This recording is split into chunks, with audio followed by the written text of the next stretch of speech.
চলো ready, camera দিকে তাকাও এবার, ছবি ক্লিক করো। আর খুব মনে পড়ে যাচ্ছে ওয়েডিং ফটোগ্রাফার গত বছরের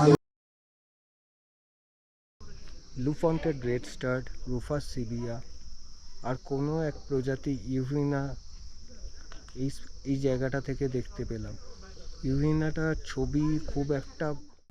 গত পর্বে আপনারা দেখেছিলেন এই অবধি। এইখানে আমি প্রায় মিনিট 10-15 ছিলাম এবং এখান থেকে আরও বেশ কিছু পাখি পেয়েছিলাম, যেগুলো আপনাদের সাথে শেয়ার করে নিলাম। পাখির মুভমেন্ট বুঝতে পেরে আমি এই জায়গায় 10-15 মিনিটের মতো দাঁড়িয়েছিলাম। এখান থেকে রুফাস সিবিয়া, রেড টেল মিনলা এবং হুইস্কার্ড ইউভিনা এই 3 প্রজাতির পাখি পেয়েছিলাম এবং ব্লুফন্টেড রেড স্টারও পেয়েছিলাম, যেটা প্রথম দিকেই আপনারা দেখেছেন।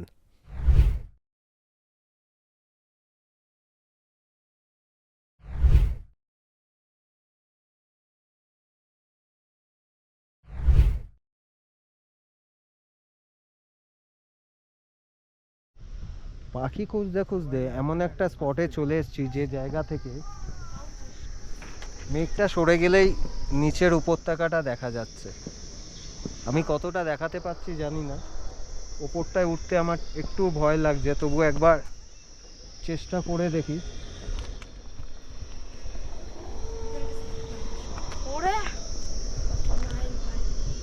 এই যে ভিউটা পুরো সোজা শিলিগুড়ি এবং মেঘে ঢেকে রয়েছে উপত্যকাটা, কিন্তু কিছু জায়গা থেকে রোদ্দুরে আলো পড়ছে। আমি কতটা দেখাতে পারছি অবধি আমি আপনাদেরকে দেখাতে পারছি। আর ঠিক এই দিকটা মানে এখান থেকে নিচের জিগজ্যাগ রাস্তা দেখা যাচ্ছে। আমি বুঝতে পারছি গোপ্রো দিয়ে দেখানো সম্ভব নয় এবং আলোটা অনেকটা কমে এসছে, কিন্তু আমার খালি চোখ দিয়ে আমি এখানে গাড়িগুলোকে দেখতে পাচ্ছি, গাড়িগুলো যাতায়াত করছে। খুব মিস করছি এখানে একটা ড্রোনকে।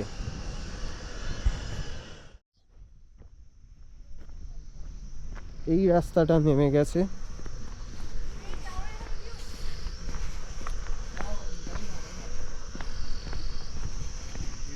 আমরা এই পথ দিয়েই যাচ্ছি।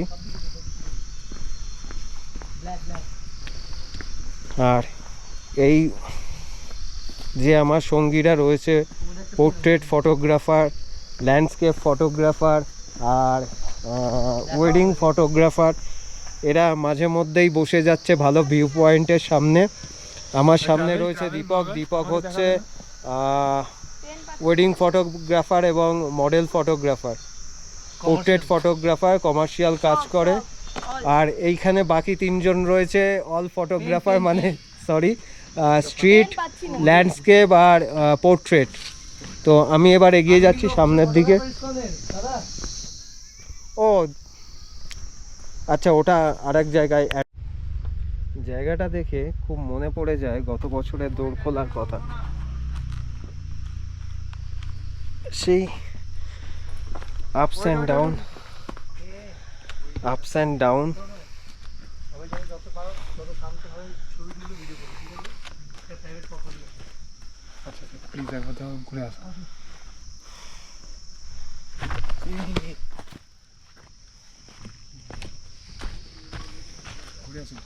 দৌড় নিকুচি মেরে আসে। না না না, আমায় করতে হবে না। আর না না, ওপরে ওপরে যে আমি নামতে পারছি না। ও খুব অফরোডিং, আমার দরকার নেই নিজের ভিডিও করার। দেখো দেখো তুমি ইয়েটা দেখো, একটু তাও দাঁড়িয়ে দিয়ে দেখো ফিল্ডটা দেখো, বুঝলে টার্নিংটা আছে না। ঠিক আছে, ওপরে ওপরে চলে যা।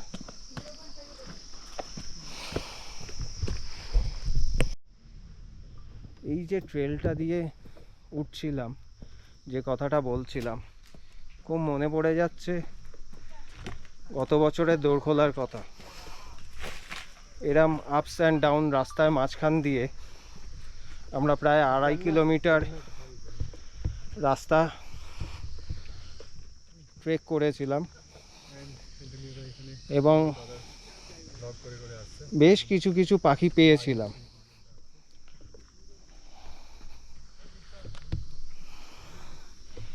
একটু হাঁপিয়ে গেছি শান্তনুর জন্য মেনলি।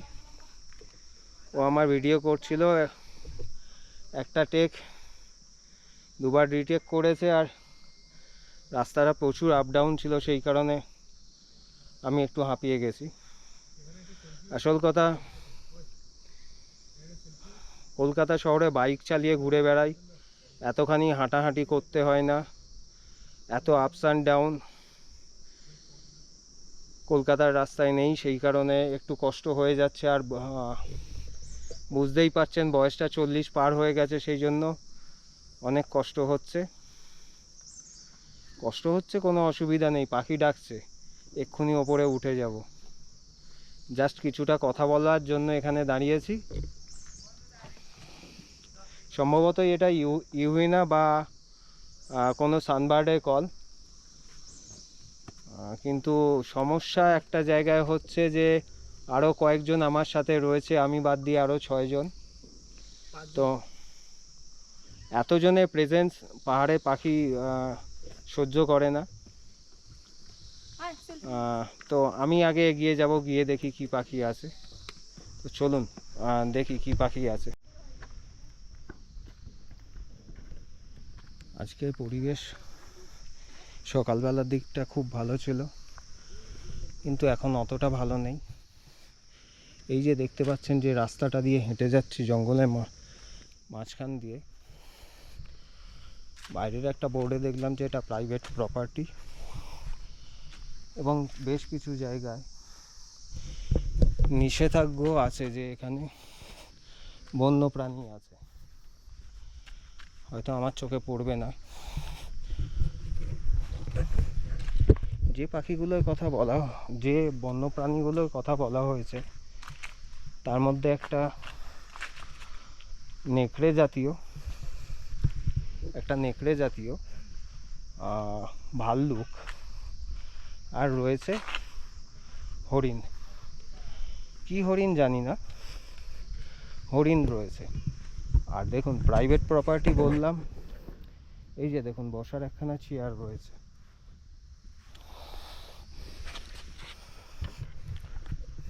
জায়গাটা খুব পিসফুল, চারিদিকে গাছপালা, খুব ভালো জায়গা, খুব ভালো লাগছে। যদি রোদ্দুর থাকতো তাহলে আরও ভালো লাগতো। এখন এই বড় বড় গাছের জঙ্গলের মধ্যে বসে আছি, এবং খুব মায়াবী লাগছে জায়গাটা। তার কারণ কুয়াশার জন্য, তার কারণ মেঘ প্রচুর চলে এসছে। আর যেহেতু আগেও বলছিলাম যে এরম আপস অ্যান্ড ডাউন রাস্তার মধ্যে দিয়ে চলাচলে অভ্যেস নেই, সেহেতু আমার একটু ব্রিদিং প্রবলেম হচ্ছে, যেটা দোরখোলাতে গিয়েও আমার খুব হয়েছিল। ওই জন্য মাঝে মধ্যে বসে নিচ্ছি। আর যখন বসে নিচ্ছি বা থামছি, তখনই চেষ্টা করছি যে আপনাদের কিছু ভিউ দেখাতে, কিছু কথা বলতে, আপনাদের সাথে কমিউনিকেট করতে। বাকি যারা আমার সঙ্গীরা রয়েছে তারা ল্যান্ডস্কেপ করছে নিচের দিকে। যেহেতু আমি পাখির ফটো তুলছি, সেহেতু এগিয়ে যাচ্ছি যাতে সামনের দিকে আমি থাকলে পাখির ছবিগুলো পাওয়া যায়। তবে আমি ট্রাইপডটা নিয়ে আসিনি। গতবার দোরখোলায় যে ভুলটা করেছিলাম, ট্রাইপড ক্যারি করে, মানে সেটা হোমস্টে রুমে রয়েছে, আমি আজকে ক্যারি করছি না। ক্যারি করলে খুব কষ্ট হতো। এই পাহাড়ে ট্রাইপড লাগিয়ে ছবি করাটা খুব কষ্টকর, কারণ এক তো আপস অ্যান্ড ডাউন, দ্বিতীয় হচ্ছে পাহাড়ে পাখিরা প্রচণ্ড সাই। তাই সেটাকে বাড়িতে হোমস্টেতে রেখে আসাই হয়েছে। এবার আবার ওপরের দিকে উঠব, চলুন।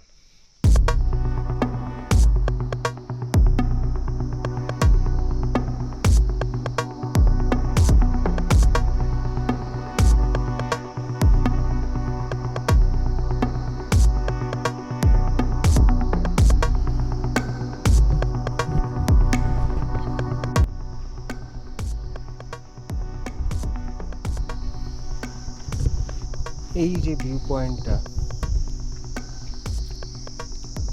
বহু দূর থেকে দেখা যাচ্ছে যে নিচের দিকে উপত্যকা, গ্রাম, এইগুলো দূরে চকচক করছে জলপাইগুড়ির নদী। হতে পারে এটা তিস্তা, আমি ঠিক জানি না, কিন্তু নদী দেখা যাচ্ছে সাদা রঙের। চেষ্টা করে দেখি একবার স্টিল পিকচার নেওয়া যায় কি না, কেমন নেওয়া যায়।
সেদিন সেই কুয়াশার মধ্যে পাখি খুঁজে পাইনি, কিন্তু বেশ কয়েকটা জায়গায় যে ব্যানারগুলো দেখেছিলাম সেইগুলোর ছিল কিছুটা এরকম। এইখানে 3 প্রজাতির প্রাণী থেকে সাধারণ মানুষদের সাবধান করা হয়েছে। আমরা কিন্তু এই 3 প্রজাতির প্রাণীর মধ্যে কোনোটারই দেখা পাইনি।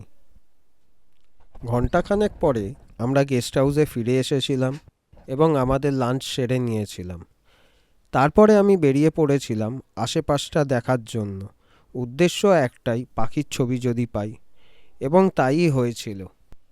একটা সমতল জায়গায় গিয়ে দেখতে পাই যে সেখানে বেশ কিছু পাখির মুভমেন্ট, এবং চেষ্টা করে বেশ কিছু পাখির ছবি তুলতে পেরেছিলাম, যেগুলো আপনাদের সামনে এখন তুলে ধরলাম।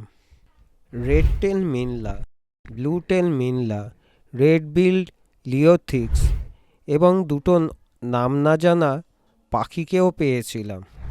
এছাড়াও ওখানে অনেক পাখি ছিল, কিন্তু সুযোগ করে উঠতে পারিনি ছবি তোলার।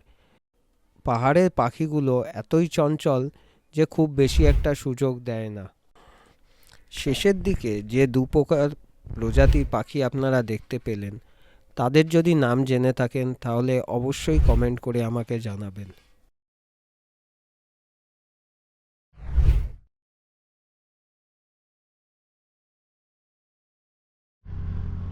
এখানে এক প্রস্থ ছবি করার পর আমরা আশেপাশটা ঘুরে দেখার জন্য গাড়িতে করে বেরিয়ে পড়েছিলাম। প্রথমেই আমরা গেছিলাম কার্শিয়াংয়ের হনুমান টম্ব, যেখানে এনলার্জ সাইজের একখানা হনুমানজির মূর্তি রয়েছে।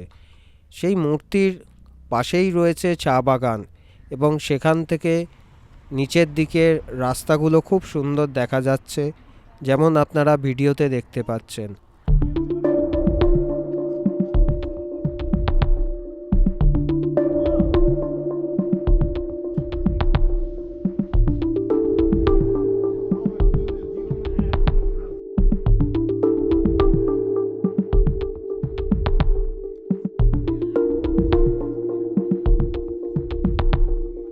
আমরা এখানে বেশ কিছুটা সময় কাটিয়ে বেরিয়ে পড়েছিলাম গীত পাহাড়ের দিকে। সূর্যাস্তের সময় সেই পাহাড়ের অপরূপ দৃশ্য আপনাদের সামনে তুলে ধরার চেষ্টা করলাম।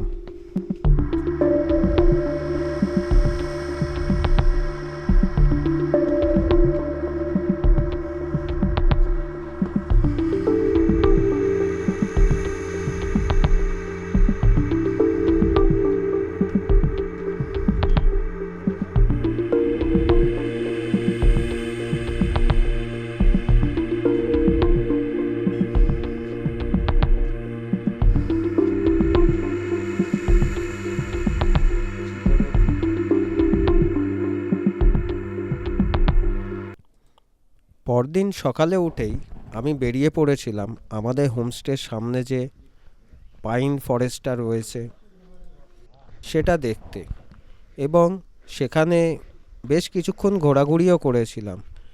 পাখির আওয়াজ শোনা গেলেও সেখানে আমি পাখি দেখতে পাইনি। অবশেষে আবার হোমস্টেতে ফিরে এসেছিলাম এবং এসেই এই রাস্টি চিক স্কিমিটার বাবলার ডাক ছিল, তার বেশ কিছু ছবি পেয়েছিলাম।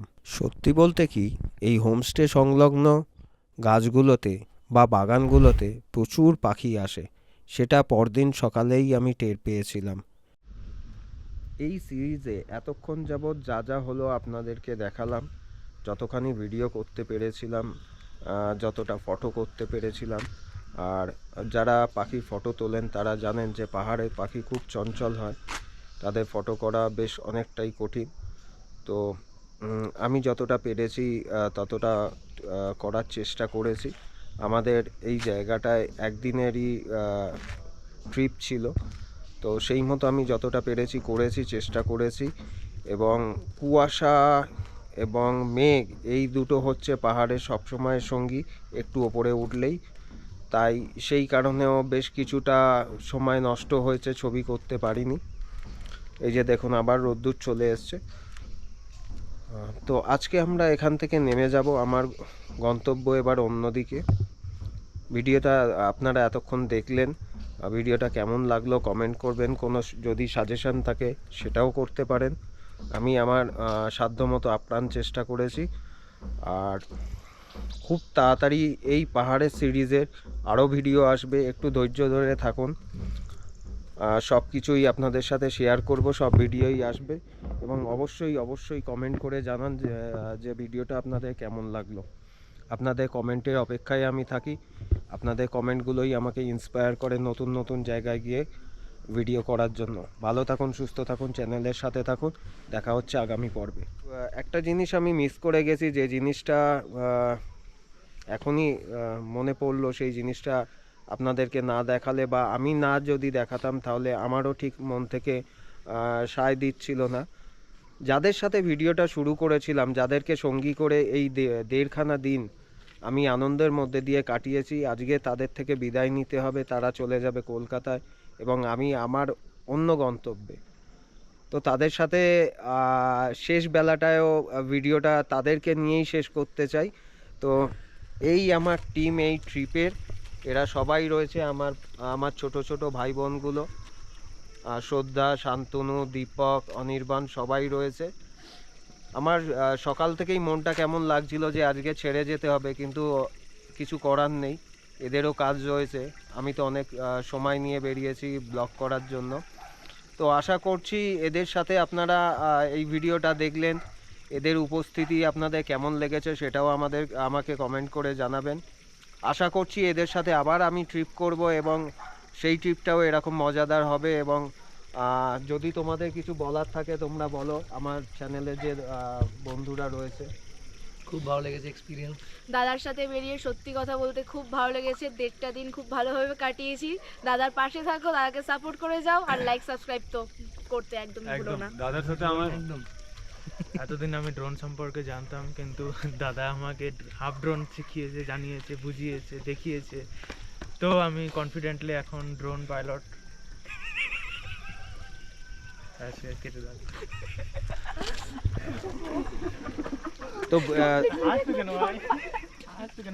তো এদের এই যে মনের মধ্যে যে ফিলিংসটা ছিল, জটিল মানসিকতার নয়, এরা এখনো ছোট, এরা এখনো নিষ্পাপ।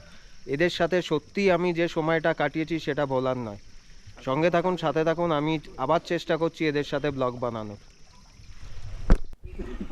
আমাদের চেক আউট টাইম ছিল সকাল 10টা, কিন্তু আমাদেরকে অনুমতি দিয়েছিলেন হোমস্টে ওনার যে আমরা আমাদের লাগেজ এখানে রেখে আমরা কোথাও যেতে পারি। যেহেতু আমাদের রাতের দিকে ট্রেন ছিল, সেহেতু আমাদের তাড়া ছিল কম, তাই আমরা ঠিক করলাম যে ডাউহিলে যে হন্টেড চার্চ রয়েছে সেই চার্চ দেখতে যাব এবং এখানে একখানা পার্কও রয়েছে, সেই পার্ক দেখতে যাব। আমাদের সঙ্গীরা মানে আমার সাথে যারা এসছিল তাদের অনেকেই এতে খুব উৎসাহিত ছিল।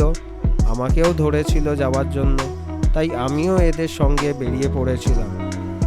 যেহেতু কুয়াশায় ভরা ছিল সেহেতু আমি বুঝতে পেরেছিলাম আর পাখির ছবি হবে না, তাই আমি এদের সঙ্গে সেই জায়গার উদ্দেশ্যে বেরিয়ে পড়েছিলাম। আমি যেহেতু টিপিক্যাল ট্রাভেল ব্লগ করি না, তাই আমি ডিটেলসে এখানে যাওয়া এবং এখানে কি কি আছে, কি কি দেখার জিনিস রয়েছে তার উপরে ভিডিও বানাই। আপনারা যারা এর ওপরে ভিডিও দেখতে আগ্রহী তারা আমাকে কমেন্ট করলে আমি তাদেরকে সেই জায়গার ডিটেলস ভিডিওর লিঙ্ক দিয়ে দেবো। আমার সঙ্গী শান্তনু মহাপাত্র, সে এর ওপরে ডিটেলসে ভিডিও বানিয়েছে, তার চ্যানেলের লিঙ্ক দিয়ে দেবো। আপনারা তার চ্যানেলে গিয়ে এখানকার ডিটেলস ভিডিও দেখে আসতে পারেন।